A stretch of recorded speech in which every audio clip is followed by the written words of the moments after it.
Topik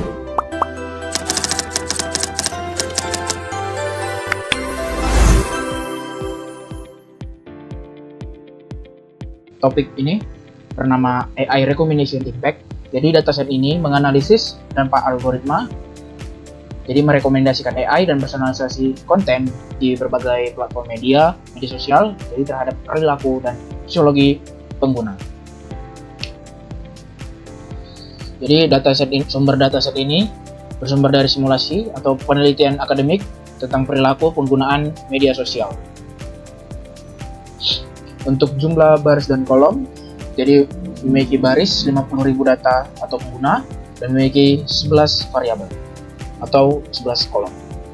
Kemudian penjelasan setiap variabel, jadi ada user underscore ID itu sebagai integer, kemudian year sebagai integer, country sebagai kategori, kemudian tag underscore group itu sebagai kategori, kemudian gender sebagai kategori, platform sebagai kategori, kemudian algorithmic underscore content underscore exposure sebagai float, kemudian echo underscore chamber underscore score itu sebagai float, kemudian content underscore personalization underscore intensity sebagai float, kemudian emotional underscore manipulation underscore index sebagai float, dan yang terakhir ada AI underscore addiction underscore probability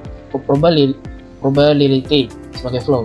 Jadi tujuan analisis yang ingin dilakukan, yang pertama, kita bisa memahami pola paparan algoritmik berdasarkan negara, usia, dan platform. Kemudian kita bisa mengidentifikasi faktor-faktor yang berkontribusi terhadap kecanduan platform. Kemudian membandingkan dampak antar platform media sosial terhadap perilaku pengguna. Kemudian memprediksi probabilitas kecanduan AI berdasarkan variabel-variabel yang tersedia. Kemudian kita menganalisis kelompok rentan, misalnya kayak anak-anak dan remaja. Jadi yang paling terdampak dalam algoritma rekomendasi. Baik, yang pertama kita mempersiapkan dan membersihkan data. Jadi sini import library standar untuk analisis dan statistikanya, import pandas seperti ini, kemudian import stage models. Jadi ada SNS.set underscore theme. Jadi ini mengatur tema visualisasi biar grafiknya itu terlihat lebih rapi. Kemudian kita ke dataset. Jadi ini kita memastikan file udah diunggah. Sini sudah diunggah. Kemudian dataset berhasil dimuat. Jadi dataset ini bisa dibilang menarik karena menganalisis dampak nyata paparan algoritma dan personalisasi konten ini terhadap probabilitas kecanduan AI. Baik, kemudian sini ada kita mengenal dataset, sini ada dimensi data, jumlah baris, observasi, dan juga jumlah kolom variabel. Ada juga print sebagai informasi variabel dan tipe data. Dan kita mencuplikasikan 5 baris pertama ini.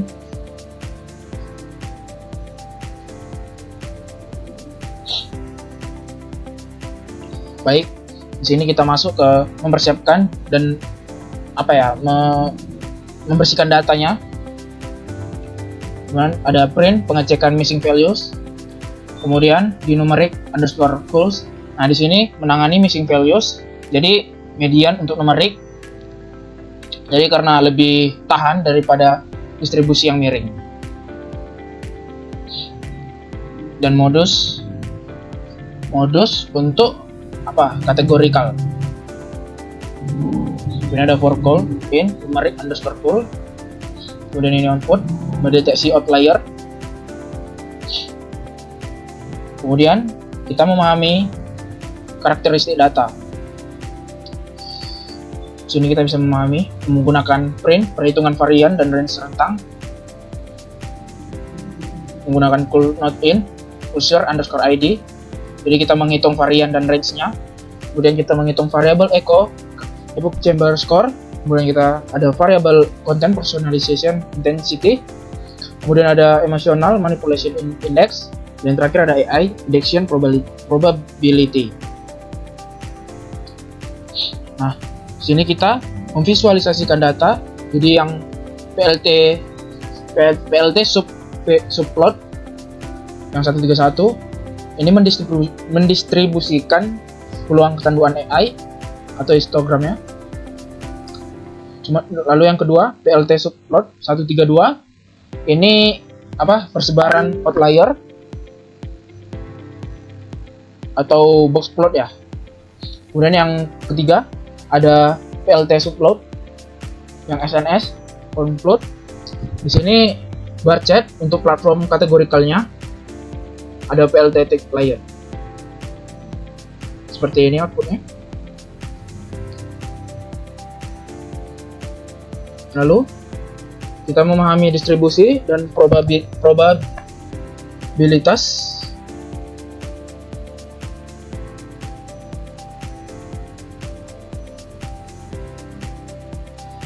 Jadi di sini kita menguji normalitasnya. Di sini kita menggunakan sampel maksimal 5000 karena uji Shapiro-Wilk sensitif. Jadi pada ukuran N yang sangat besar.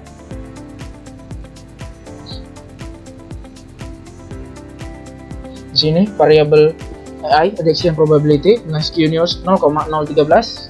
Kemudian p-value 0,0000. Interpretasinya data tidak terdistribusi normal. Kemudian variabel algorithmic content exposure dengan skewness 0,002. Jadi kalau mendekati 0, kurvanya simetris. Dan interpretasinya data tidak terdistribusi normal. Kemudian kita mencari hubungan antar variabel. Di sini ada print korelasi person antar variabel numerik. Kita menggunakan PLT figure fixed size 8,6.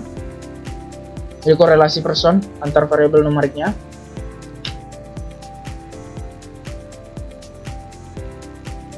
Lalu kita menguji dugaan dan kemungkinan.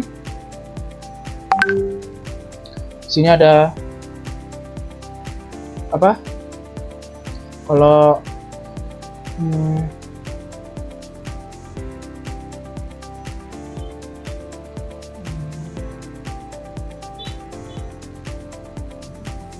ada ini independent to sample the test. Jadi di t_start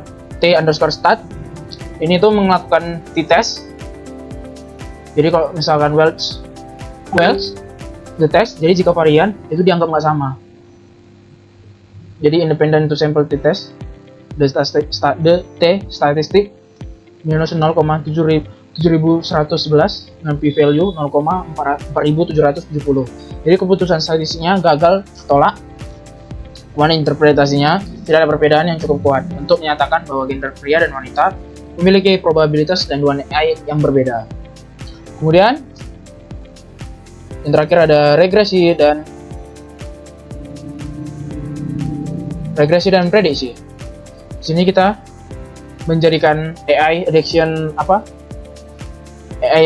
probability sebagai variabel dependent Y. Kemudian kita menggunakan metrik algoritma lainnya sebagai variabel independent X. Jadi yang X ini X sama dengan sm_add_constant X ini tuh menambahkan konstanta biar garis regresinya itu nggak dipaksa melewati titik 0. Contohnya kayak 0,0. Kemudian yang model sama dengan sm_0ls y,x fit itu tuh membuat model OLS. OLS itu apa? Ordinary least skewness. Ini ringkasan analisis regresi linear bergandanya. Jadi dengan interpretasi utamanya nilai R squared R kuadratnya 0,0001, yang artinya model yang kita bangun mampu menjelaskan sekitar 0,01% dari variasi atau naik turunnya probabilitas kecanduan AI. Semakin tinggi p-value pada suatu variabel, identitas di atas, independen di atas, semakin kecil pengaruhnya secara statistik terhadap Y. Baik, sekian dari saya.